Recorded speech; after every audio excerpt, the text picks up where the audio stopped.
ఒప్పుకున్నారు. Good good. Venkat గారు చెప్తున్నారు, నేను కూడా డాక్టర్ కాబట్టి. భరత్ గారు, నాకు కూడా అంటే హెల్త్ ఈ రోజు ఉన్న పరిస్థితులు ఏ రకమైన ప్రాబ్లమ్స్ ఉంటాయి అంటే నాకు కూడా పర్సనల్ గా తెలుసు. అంటే మా ఫ్యామిలీలో కూడా చాలా మంది ఈ ప్రభుత్వ ఉద్యోగులు ఉన్నారు. అంటే ఎటువంటి ప్రాబ్లమ్స్ ఫేస్ చేస్తారు, మాకు కూడా రిపీటెడ్ గా కాల్స్ వస్తాయి.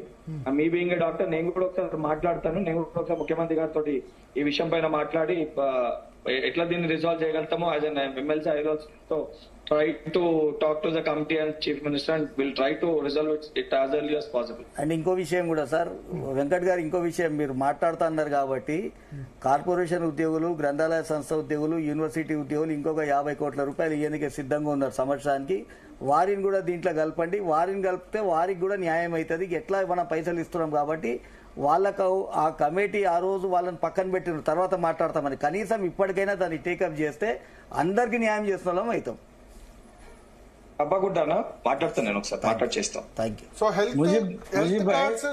సార్ ముజీబ్ భాయ్, రేపు మీటింగ్ ఉంది కదా, వెంకట గారు కూడా చెప్తారు, ముఖ్యమంత్రి గారు చెప్తారు. మీరు రేపు కమిటీలో ప్రధానమైన డిమాండ్ అదే పెట్టండి. తప్పకుండా డిమాండ్ గ్రంథాలయ, ఇప్పుడు జర్నలిస్టులనే మనం తీసుకున్నాం ఆ రోజు. జర్నలిస్టులు మనతో పాటు గవర్నమెంట్ ఉద్యోగులు కాకపోయినా అందరు జర్నలిస్టులు మనం చేర్చుకున్నాం. వాళ్ళని కూడా మొదటి నుంచి మీరు అడుగుతారు, వాళ్ళని కూడా చేర్చుకొని డబ్బులు మనమే ఇస్తాం. వాళ్ళు ఇస్తారన్న తర్వాత మంచి ఫెసిలిటీస్ కావాలని కోరుకుంటారు.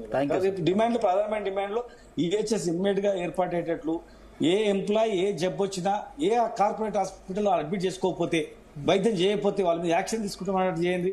హాస్పిటల్ కి చెల్లించిన బకాయిస్ కూడా ఇమ్మీడియట్ చెల్లించేట్లు ఏర్పాటు చేయండి. చేసి ప్రధానంగా చేస్తూ మరి కొన్ని డిఎల్ ఇప్పించుకొని మిగతా ముందుకు పోతే బాగుంటది. ఇప్పుడు మీరే అంటున్నారు సమరం ఏం లేదు, సంతోషం. సమరం మేము కూడా ఎవరైనా చేయాలని వద్దు, మేము కూడా ఎవరు మిత్రులు కూడా మాట్లాడలేదు. ప్రభుత్వాన్ని సమరమేం లేదనేది కాదు. జూన్ 9th రోజు మహాధర్నాన్ని కార్యక్రమం పెట్టేసి 50,000 మంది ఉద్యోగులను నిరసన, గాంధీ మార్గంగా నిరసన ప్రకటించి ఆ రోజు మేము రాబోయే కార్యాచరణ తీసుకుంటామని చెప్పినాం తప్ప సమరమే లేదు అంటే రేపు మొత్తం ఉద్యోగులకు ఏమి ఇవ్వకపోతే మాట్లాడమని కాదు. అక్కడ వాస్తవానికి ప్రభుత్వాన్ని ఏమడుగుతున్నాం, మేము మా ముఖ్యమంత్రి గారిని ఏమడుగుతున్నాం, మేము మెల్లమెల్లగా మా సమస్యలు పరిష్కరించండి. భరత్ గారు, ఇప్పుడు సరే సీనన్న మాట్లాడుతూ సరే దానికి లేదనుకుంటా, సరే దాని ఏదో మాట్లాడి సరే మళ్ళీ దాని ఏదో టాపిక్ డిబేట్ చేసే ప్రయత్నం చేస్తున్నట్టుండ్రు. సరే మాకు చిత్తశుద్ధి ఉంది అన్న. మేము 100% ఆ కమిటీని వేసింది కూడా సమస్యలన్నీ రిజాల్వ్ చేయాలనే ప్రభుత్వం ఉద్దేశం ఉంది. సరే గతంలో ఎన్ని చేసిండ్రు, ఏ రకంగా చేయలేదు, ఈరోజు పరిస్థితి ఏ రకంగా ఉంది, దాన్ని అనుభవిస్తున్న మీకు చాలా దానిపైన స్పష్టత ఉంటది.